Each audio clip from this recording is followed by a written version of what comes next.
So what we had envisioned beginning with is simply you sharing the story of your involvement with recent liturgical revisions in the Church of England, and then after that I can follow up with some questions. Does that sound all right? Yeah, shall I just chatter at you? That's perfect.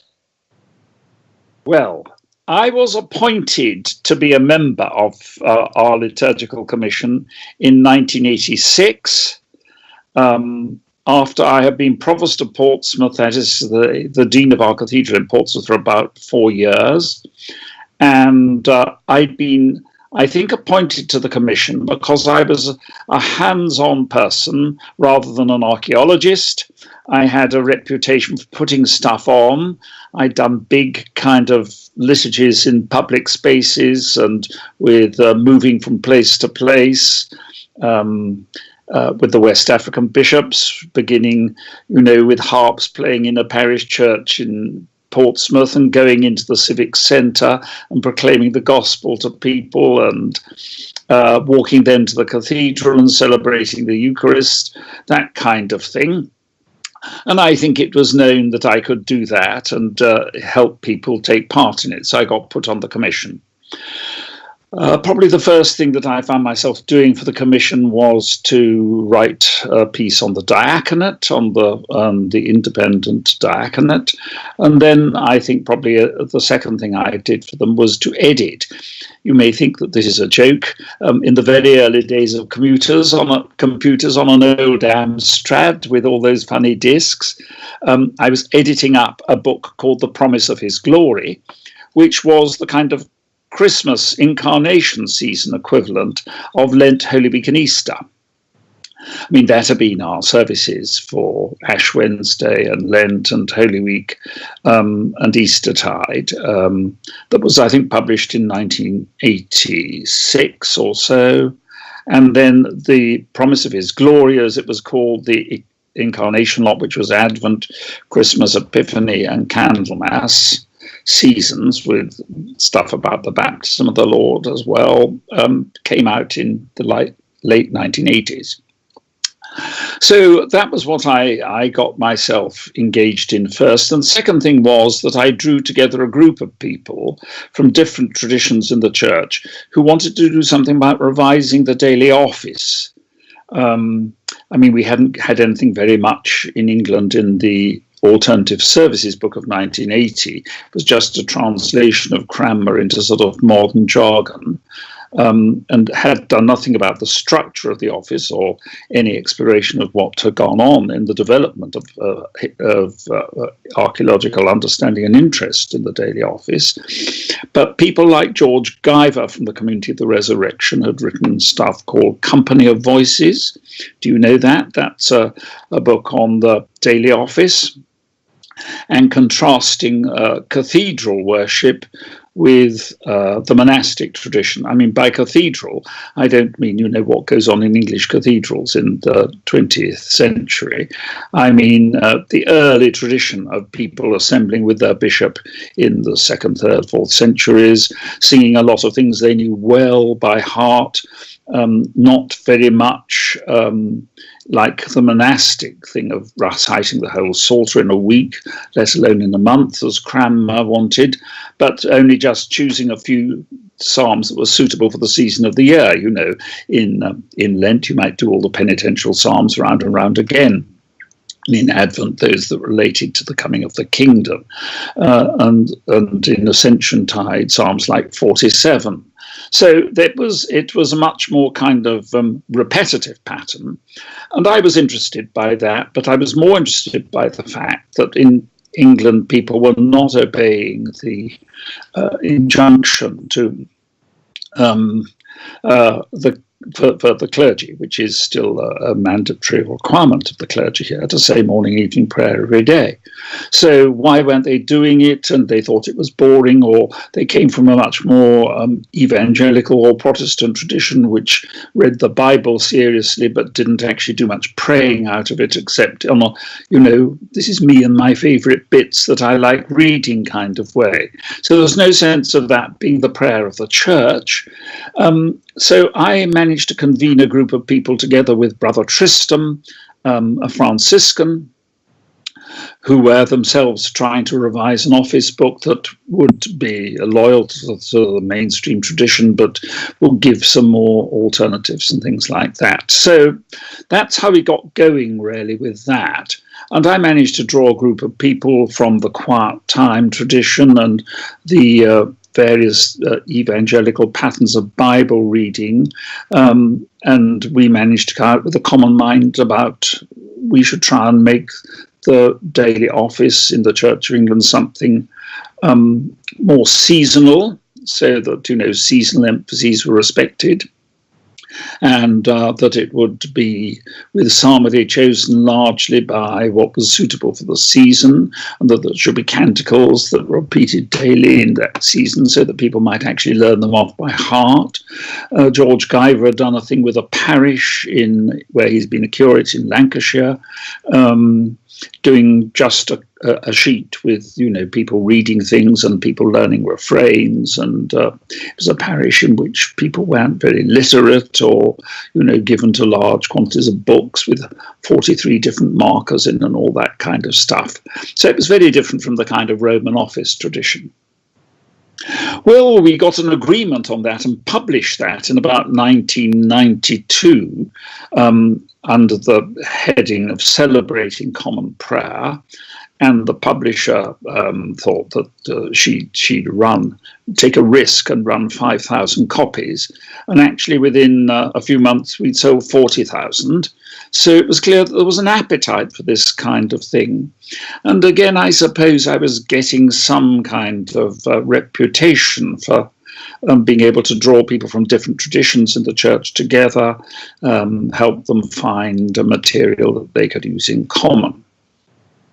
So those are two bits of background, and I found myself being asked then by the Archbishop of York in the beginning of 1993 if I'd chair the commission in its next period. And I said, no, I can't do that. You must have somebody who's in the House of Bishops, because if we're to be serious about getting this stuff through, I must have the to and fro with the bishops. We have a hugely complicated system of authorizing anything that's an alternative to what's in the Book of Common Prayer. If you want to begin again with something like Lent, Holy Week and Easter that's not in the Book of Common Prayer, that's fine. You can go ahead and do it and get the House of Bishops to commend it. But if it's in any sense an alternative, it has to go through a large number of stages, being commissioned by the House of Bishops, being laid before the Synod for a general notice of whether they like it or not, and then being committed to various revision processes, being brought back to the Synod up to 2 or 3 times, and then finally a much more detailed public revision stage that's not done by the Liturgical Commission, the House of Bishops, but it's done by the whole Synod in a committee, and anybody can do that, and the person from the Liturgical Commission doesn't chair that, somebody else does. So I was always trying to find people who knew what they were doing enough to be able to chair that, a bishop or a dean or something, and somebody who could keep the balance between the scholars and the archaeologists and the practical putters-on and the people who didn't think that liturgy was of any use anyway, because it only got in the way of them saying their prayers or having a good sing-along or whatever they wanted next. So there was the entertainment model on one side, and there was the kind of archaeological model in the other extreme, and I was trying to navigate a way between these. So I said, no, you can't do that unless you're a member of the House of Bishops. Oh, he said, I wouldn't worry about that. I expect we can make sure you have access to the House. And then in a couple of months, of course, I got a letter saying, would I go and be Bishop of Salisbury from the Prime Minister?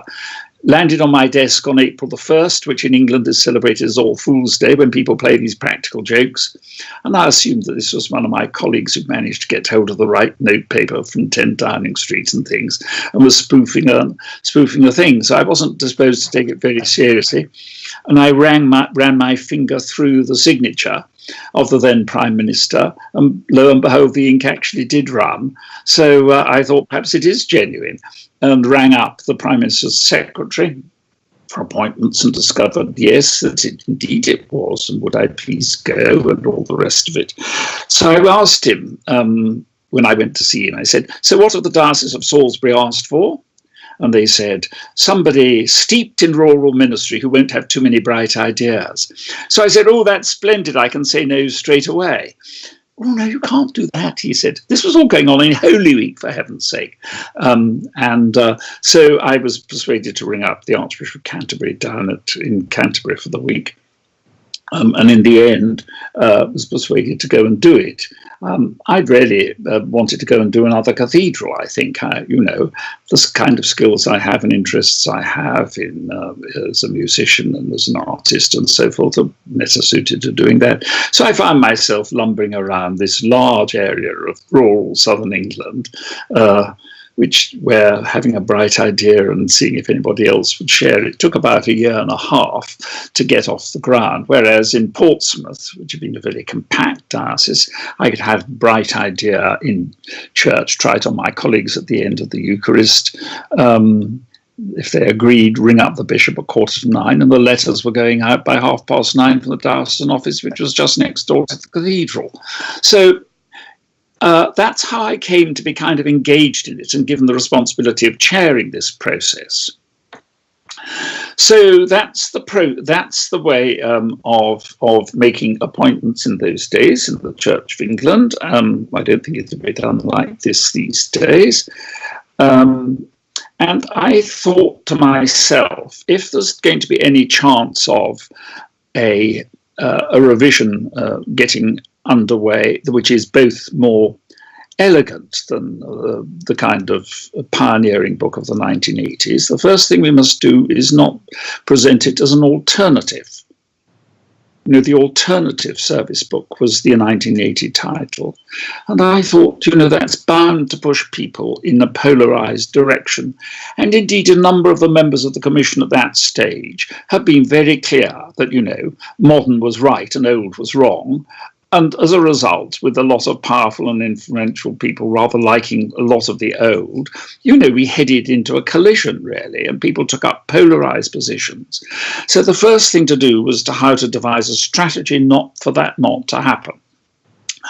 And that's when we hit upon the title of Common Worship, borrowing common from the Book of Common Prayer, and worship, because it was going to be more about how you did things, or at least that was going to be as much important about which words you used. I mean, I'm myself one of those who think that the crucial heart of worship is what you do and the way in which you do it, not what words you say and whether they're authorized or, can bear all the different theological quirks of people who believe wildly different things, but yet have to worship of the same order. So although I spent a good deal of my time doing the wordsmith kind of stuff, I think a lot of what I was doing in the 1990s and 2000s was trying to hold together people of very different theological and linguistic habits by taking them both to something deeper below that, which is about what the worship of the church is for, what it does, and how it might be celebrated. So, I mean, my own formation in the whole business of worship was to think that I didn't really notice very much all the time. I wasn't asking the theological questions saying, is this the right way of expressing the doctrine of the atonement in this particular relative clause in the Eucharistic prayer number 42. It was much more about, how do we do this in a way that feels like the worship of the church in England? And, I'd been very much at home in Benedictine abbeys in France with a rather kind of restrained but elegant way of doing things. I'd been singing the Gregorian chant in those kind of places for some time, but I'd also been part of the English cathedral tradition. I'd been in a cathedral in England since 1977, and admired the the literary and musical and linguistic kind of tradition that we stood in. But then, for celebrating the Eucharist or celebrating a baptism or whatever, it was very important, it seemed to me, to engage the communities that were there and to not just put on something that they looked at, but they were drawn into. And if, as a priest in that community, you were presiding at a celebration, it needed to be clear to them that they were the celebrants, and that you might be the one that presided, but that they would be standing with you around the altar or whatever. So how you do these things was as much a concern of mine as I think just what the words said. Though in our system, when people in the General Synod in the Church of England are looking for any possible reason to think that you might be, wildly off key in some extreme theological way or another, is that a dangerous Calvinistic looking bit creeping in, or what has something that quotes one of the Orthodox traditions got to do with us? And a bit of George Herbert with a elusive line with ringing some bells with George Herbert. Well, I mean, that's much too highbrow, isn't it? That's not what they speak in Sunderland. So we've got all that kind of stuff, and probably more so than you, with the way that the Episcopal Church in the States has become, a much more kind of generic sort of body of worshippers. It's not kind of like the parish church in a locality here, where you have to cope with all sorts of people.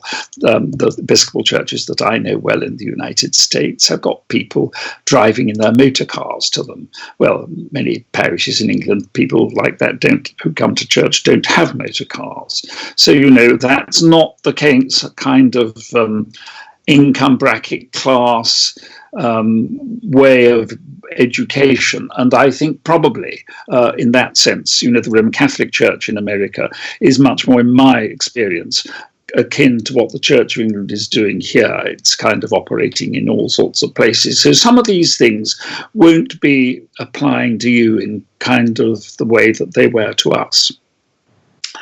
I think second, what I was really concerned to do was to make sure that,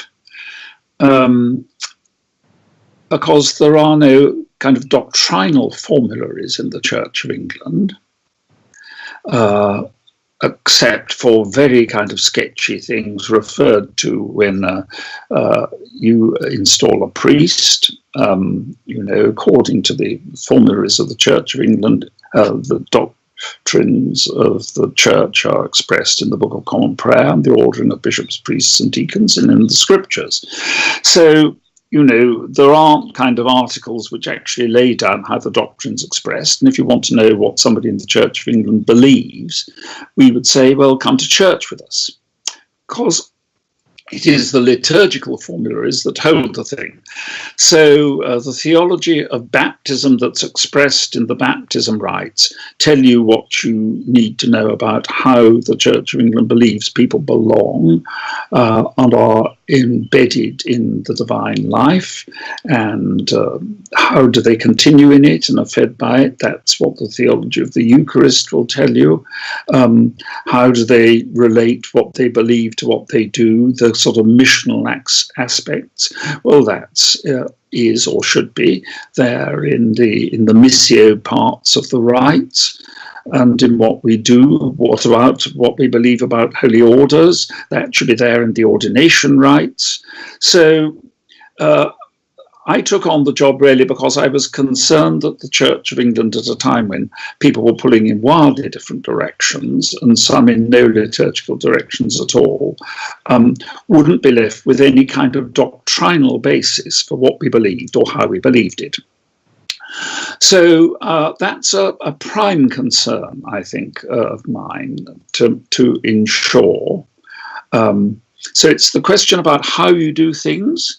It's the question about the doctrinal basis for it all, because that's what's expressed in the worship. And then it's the concern for unity in the church and how you hold very different points of view together. And it was those kind of rather more theological questions that I think persuaded me to say yes to chairing the commission, which I did, and which we then got all this stuff through the synod, and it's what is now authorised synodie without any kind of end term to it. So unless anybody decides they want to go through this huge, great thing all over again, I think that's it for at least my lifetime. At least so I hope. That doesn't mean that people don't find that some of the ways in which we did things for sort of 15 or 20 years ago don't want some revision or some supplementary material or whatnot. That's certainly all there. I think the next thing that we decided at a very early stage in it all was that we would,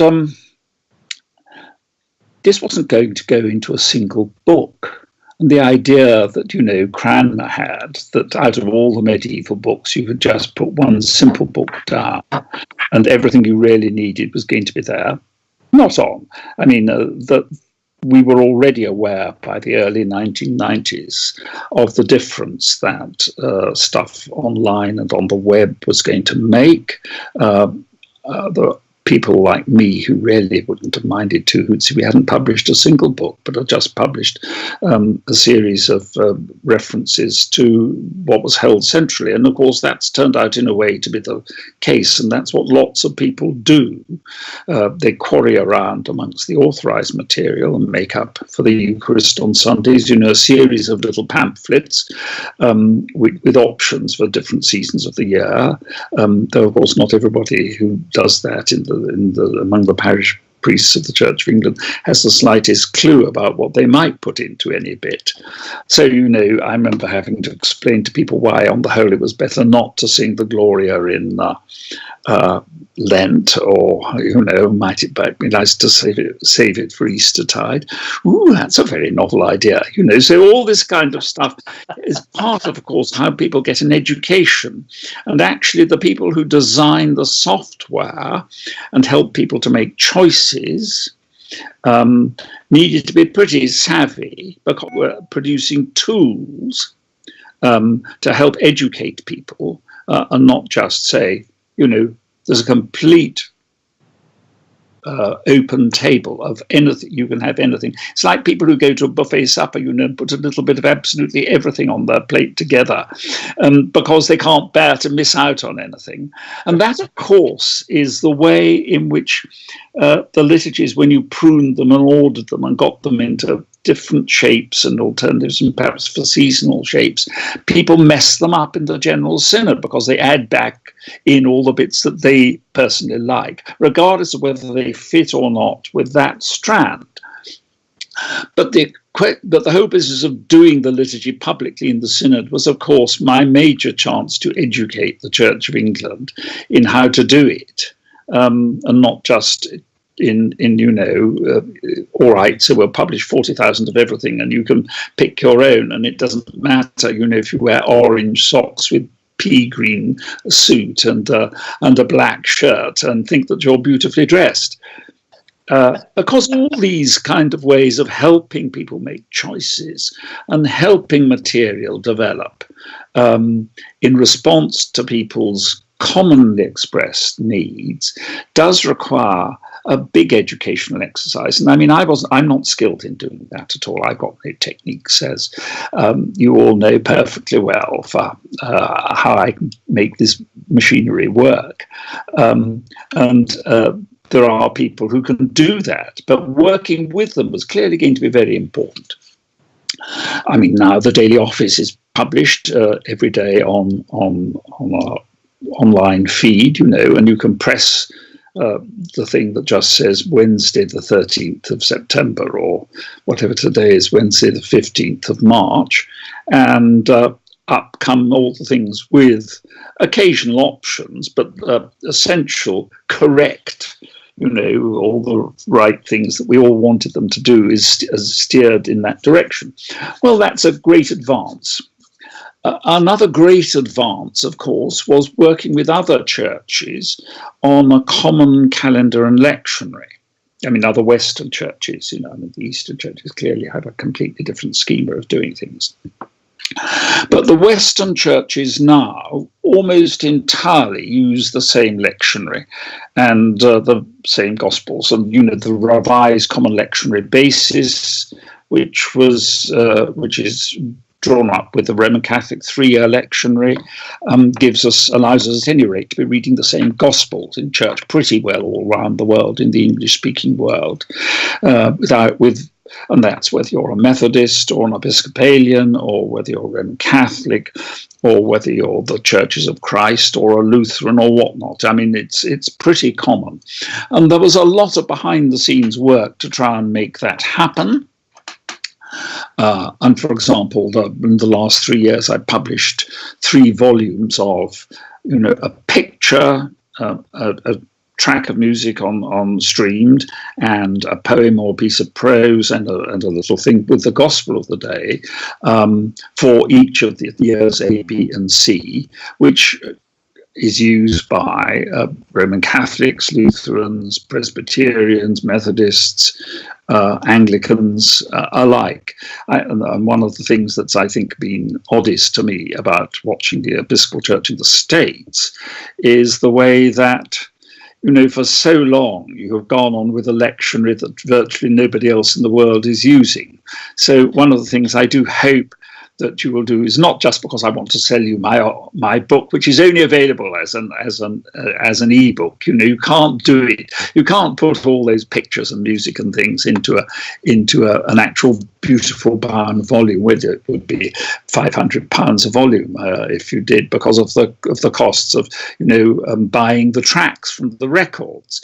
But streaming it does make it all possible. So you can put things together, and that's all about, of course, how you enlarge people's imagination rather than just get them to understand the correct things all the time. And I suppose that would be a particularly Anglican contribution to want to make. Can Germans read and understand the poetry of George Herbert?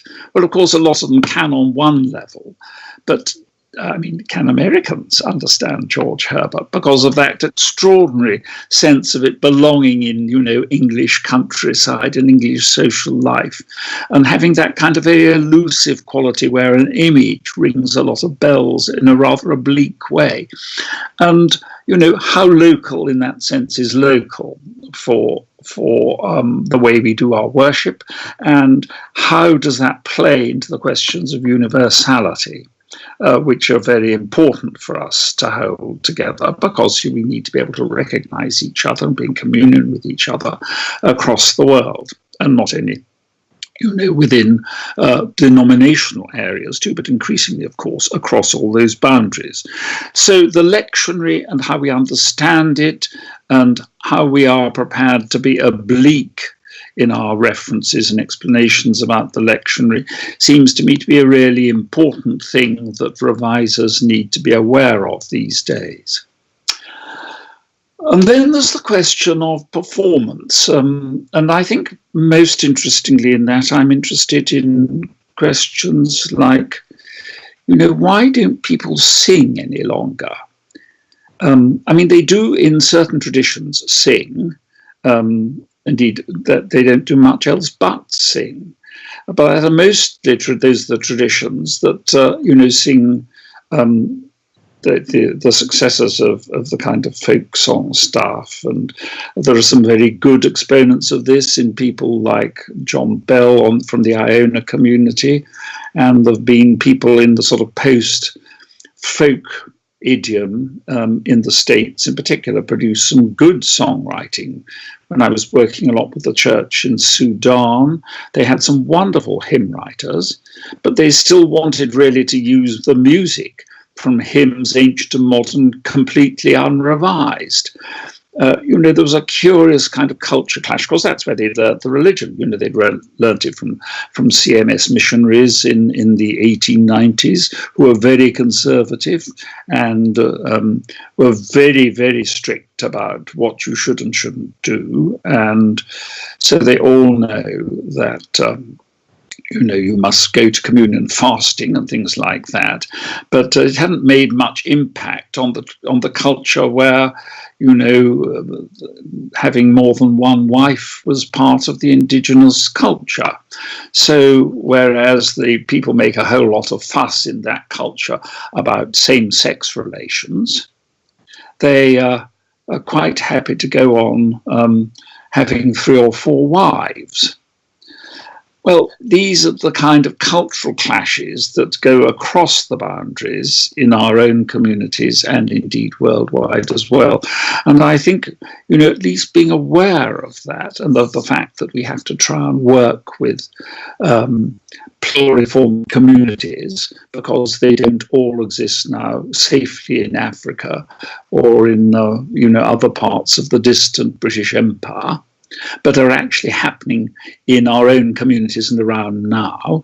And so the questions about enculturation and the pace at which enculturation moves seem to me to be very important. I mean, my mate in the Roman Catholic Church, the liturgist Keith Pecklers in Rome, has written very interestingly on. He's an East Coast Jesuit, and but he's been teaching liturgy at the Greg for 30 years or so, and he's written very interestingly on enculturation, I think, and they're probably ahead of us, I think, in those kind of worlds, in understanding what it means, even though, of course, the English is every now and then even further bowdlerized by some ex-Anglicans in Rome who are trying to turn back all those particular clocks. I mean, that's what happened to the hijacking of the last set of the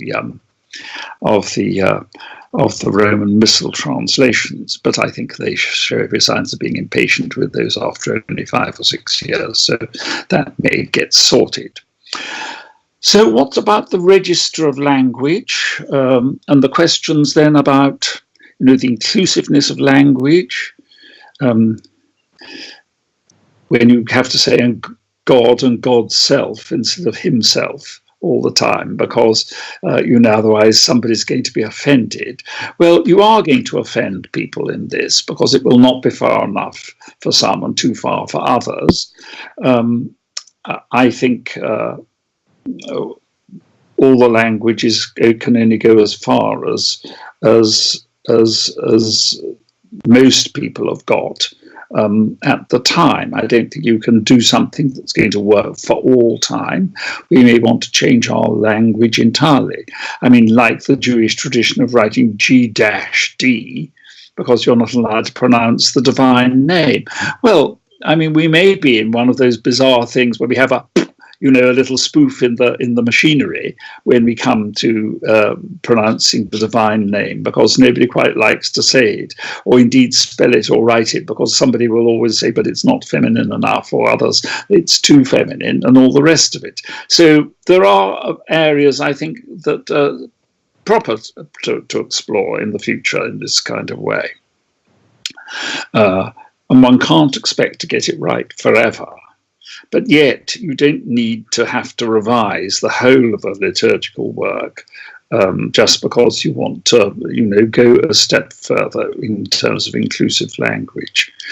That was an issue for us, but not a major one, I think, because we were doing our best to be sensible, and take the right step forward. I don't know what you use as your major biblical texts, but although, I mean, we use the new RSV, the NRSV, as our basic text in the Anglicized rather than the Americanized form. When I'm, for example, making a text of a gospel, of a canticle, from Old Testament, from Isaiah or somewhere, I'll very often go back to the RSV, simply because it sounds to most people used to hearing the authorized version, King James version, on for certain lections at well-known feasts, like the prologue to the Gospel of John, or the resurrection appearances to Mary Magdalene in the garden or something, or the Passion narratives. These are still the language of resonance for them, even though if they try and read St. Paul in the King James Version, they haven't the faintest idea what's going on, as nor indeed often do I. I mean, that terrible business of St. Paul arguing with himself all the time that makes him so difficult to follow, because he says one thing and so corrects it to himself and then shifts it around. Which sometimes means that the best way of reading St. Paul is to put the whole thing into dialogue voices and have two voices reading it. I mean, that kind of thing is always worth putting in an appendix, showing people how to do a few things like that. And I think anybody who says we must have it all out of one gospel translation, you can understand why somebody who's going to produce a gospel book, for example, or just a series of lectionary passages will do that. But I think people have to use their sense about where their congregations are comfortable and find the resonances going on. Certainly in this part of the world, you can't trust any longer the people who come to church to have heard any of the Bible before. Certainly they won't know it at school, and therefore questions about versions probably are going to be less complicated in the future than they were in the past. But still, there are iconic bits where people will, like the chariot wheels, so they drave them heavily. I mean, we don't talk about it in those kind of registers these days, but I read that bit out of Exodus 14 the other day in the NRSV, and so they didn't even say so they got bogged down, which is, well, the vernacular for it is these days. It had something rather curiously artificial sounding that wasn't anything, any kind of language, but it was a kind of, fit for use in church bit of language. Well, I think that's a bit peculiar, really. So those are some of the things behind what we did and why we did it. The doctrinal holding of things in the church, and that's particularly why I spent a lot of time on baptism and ordination. I mean, in baptism, because in the 1980s, there'd been a great move to say, what we need to do is baptizing is to make sure that, yes, we will baptize infants, but only really on sufferance, because the real thing is baptizing adults. And therefore, if we baptize infants, we must make sure the parents are all signed up and believing and all the rest of it. And you had to ask the parents all these questions, which was a classic way in for a parish priest of a very particular evangelical persuasion who didn't believe in infant baptism to say, but the parents don't understand what they're doing, therefore I can't baptize the child. And we got a lot of people doing that, and it came to be thought in the Church of England that if you asked if you could have your baby baptized or if you could be married or whatever in church, the answer, you didn't bother to ask after it because you knew the answer would be no. So the idea that that the answer should always be yes because you trusted God to look after it rather than you to make the right decision, had to be undone, really, in baptism rites, because what had happened was that the Church in England was becoming more and more of a kind of closed sect, with very high walls and a very firm doctrinal kind of core. And if you weren't signing up to it, you should stay out. Which wasn't historically, at any rate, where the Church of England had been, and certainly wasn't where the baptismal formularies were originally. So I had to undo quite a lot of what was done in the 1980s without saying I don't want people to believe, and without saying I don't want to take adult converts to the faith very seriously on their own terms. But certainly what had happened meant that the ecclesiology had shifted, really. The Church of England, instead of being a church with a firm centre and very fluid boundaries, had become a church with very rigid boundaries. And what does that do for the mission of the church? It made it very hard for people to step towards the church and be accompanied in a journey. All the time they were being asked to make, usually before any rites started, a decision. So rites didn't any longer rehearse a kind of pathway with a moment of decision towards the end, maybe, rather than at the very start, but to become more narrow and exclusive.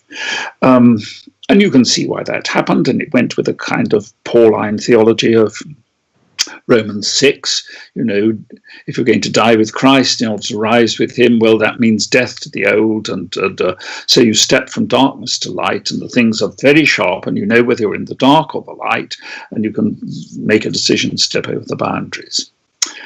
And I remember a debate on the catechumenate, really, and ways of people coming to faith in the General Synod in, I suppose, sort of 1989, 1990, when Gavin Reid was in charge of the London mission, and him following me in a debate in the General Synod and saying, I entirely agree with Bishop Stancliffe, because my experience of people coming to faith is that it takes on average about 4 years.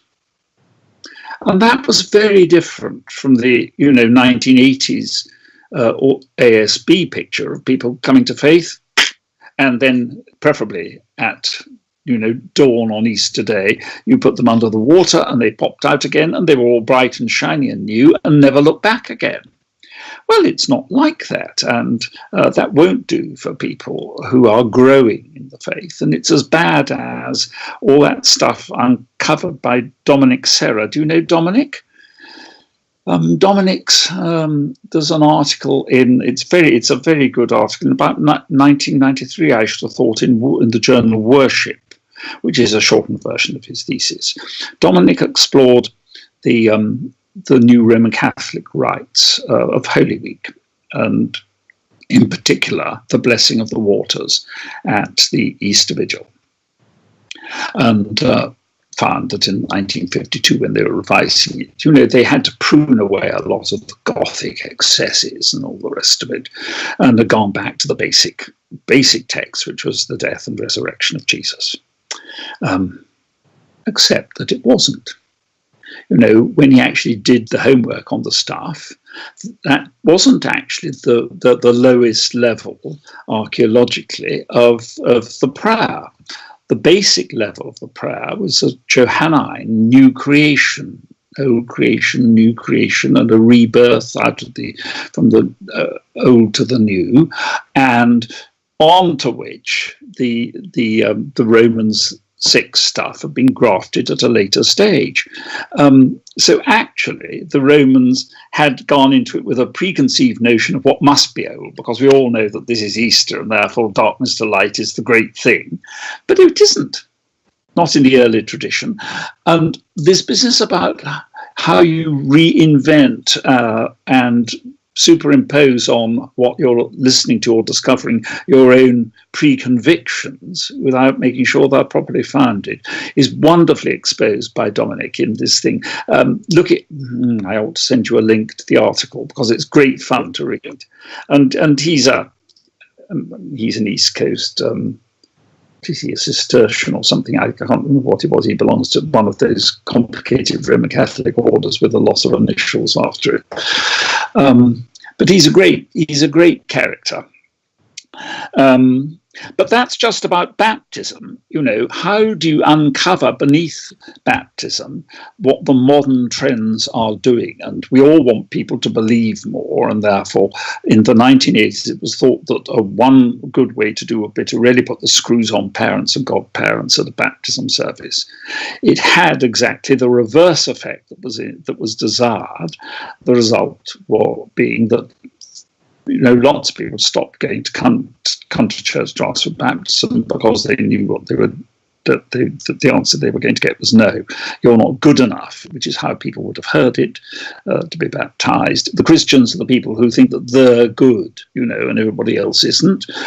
So what are the ecclesiological implications of any text you revise, of any prayer you write de novo? How do you stop it not only being wet and all sweet Jesus stuff and all that kind of mindless guff, and at the same time make sure that it does do the right ecclesiological, theological things that you're needing it to do at that stage in the liturgy. Because, liturgies ought to take people through various stages of theological development. If people are to feel welcomed, comfortable, and accompanied, challenged by Scripture, reshaped, given an idea of what things could be in a homily and intercession, and then given an opportunity of jumping across like the spark in the Eucharistic action. Do we expect people who come to church to actually go away from it different? How do we get those two great fundamental things that the church is always trying to do for people in Christ to actually work in the liturgy? God in Christ does two things for his people. First, he shares their life, then he changes it. That's the pattern that God gives to his church and asks them to embody in their life and continue. First, God shares our life, for which the long, grand Latin word is incarnation. But beware of long, grand Latin words, because you think that because you've got a word for it, it exists. But of course, what it is a pattern of changing and developing relationships, and you can't pin it down, like the marriage. The marriage was invented by lawyers in order to find a moment when property changed hands, or the woman changed hands and belonged to a different man than the one she belonged to before. That's why you have a thing called the marriage. But actually, you and I know that there's no such thing. There are only people in a degree of relationship with one another, and unless the relationship is nurtured, continues, strengthened, goes through its periods of risk and challenge and growth, and where is going to be any growth without development and change? How does the marriage, as a nice neat square box with an abstract word in Latin form, which makes you think that there's something that actually exists, when of course it isn't. It's only a question of how the people are relating. So the adverbs are the important thing and not the substantives. Well, that's probably enough. If your lot want to digest any more than that, I'd be very surprised. Your last observation about Latin words reminded me of a quick story. One of my teachers was Julia Griffin, whose father is Jasper Griffin of Oxford. And she went to the dentist once as a young girl, and the dentist said, "Well, the problem is you have audentia." And her parents responded, "Well, that's not an answer. That doesn't tell us what's wrong or what caused it. That's just, the Latin way of saying that she lacks a tooth." That's exactly what you're talking about there. Exactly, it is. And I think that the questions about the language you do your thinking in are really much more important than we give people credit. All my conversations with my Roman Catholic brothers and sisters, many of them are bedeviled by the fact that they were brought up, if not consciously, but to think in Latin, which is a wonderful language for precision in temporal affairs. When I was a schoolboy, I used to have to write a Latin version or an English bit of prose every week for years and years and years, and in Greek and verses and all the rest of it too. But Latin prose was so good. They would give you a great chunk of Gibbon or a speech by Winston Churchill or whatever it was, and turn Latin prose. And the art was to turn this great paragraph into just one sentence, with everything being made. You had to decide after reading through several times what was going to be the main verb, and then everything else was going to be a subordinate clause, either a temporal one when something had happened, or in order that something should happen, or conditions, if the conditions were right, if the sun had been shining, or if it had not been, so you put in all the conditional things and you put in all the consequential things, and you try and link all these together in a logical order with the right kind of clause substructures, and in the end you get to, right at the end of the sentence, you put your main verb and it locks the whole thing into place like a thing. And that's of course the language and the discipline that trains lawyers, attorneys, because they get paid their megabucks for asking an innocent question to somebody. Can you remember, Mrs. Jones, when you came in on that Wednesday night with your shoes were wet? And she doesn't realise where it's going, but 43 points down the line, he knows that admission that the shoes were wet will have led her to say this and that and the other, will have pinned her to the one whose galoshes imprint was found on the doorstep of the newly laid concrete. And so, that's how an attorney makes their money. But so is, of course, the people who write detective stories, the Agatha Christies of this world. They have got that all worked out too, and that's what they use in order to give us a good read. So it's deeply embedded in the kind of consciousness of the Western world that we should treat our kind of records of what goes on and happens like that. But of course, it's deeply damaging to the much more kind of, in Russia or in Greek, you can't do it like that because there are different shades of words for, how events take place and the way in which, and not just the logical time order in which they place, but the sort of things they kept on being like this, and the different ways you can look at the future. The sun will shine tomorrow. The sun bloody well will shine tomorrow. I would awfully like it if the sun were to shine tomorrow. I do hope that it might. It might shine. There are hundreds of different shades of ways of saying that, and in Greek or Russian, that's all contained in the verb. And so much more weight is put on the verbs and the adverbs there for the way in which things happen and the way in which life progresses. Enough. Well, I have about 4 minutes for one last question, and you really did cover everything in my list as we went down, so I know you must have studied it before our conversation. Do you have any piece of advice that you would like to give us in 4 minutes? Advice? I don't have any advice for you at all. I do have one bit of advice. I knew you. That is always to try singing the texts. Sing along stuff. I tried to get an evangelical church who was very polite but bored when I did the liturgy with them, and then we got to a bit where they all sang and they all came alive. And I said, for heaven's sake, I'll do the actions. You turn these words into one of those songs. You sing them and get engaged in it, and I'll make the sign of the cross over the font, or pour oil around, or something like that. Let's get these things locked into each other. But I never persuaded them to do it. It's very interesting. I always sing the Eucharistic prayer completely, simply because you need a register to heighten the thing in. Some people will be happier speaking it with, gong beats and things like that in it. But I think whatever you do, you have to think, how do we get this bit of prose, this bit of text to work? And it's not just about lining it out. It's just by seeing where the lines and the stresses go. I give all that you write to, a real top-notch poet, and say, what doesn't work? Just write something for us that does. So I hope that, it's not left just to earnest pastors, worthy theologians, and good archaeologists to write. Include the poets. Very good advice.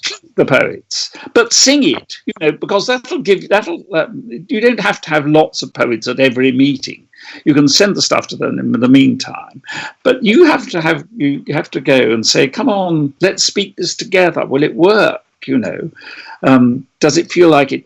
The Cranmer things about that Mrs. Cranmer always added in, you know, peace and justice. You know, the duplicates things, because so much of what we write, we read and we think, oh, this makes sense. But actually in church, you hear it, and if it all goes too quick, people don't take it in. So that's one little bit of advice, I think. What else? I think that'll do us. I said I would keep you for an hour, and we've taken an hour of your time now, and we're very grateful to you for speaking with us and for sharing your story. Yes, well, that's good. All right. Okay. It was a pleasure to meet you and chat with you. Nice to see you. Farewell, you two. Thank you very much. Bye. Bye.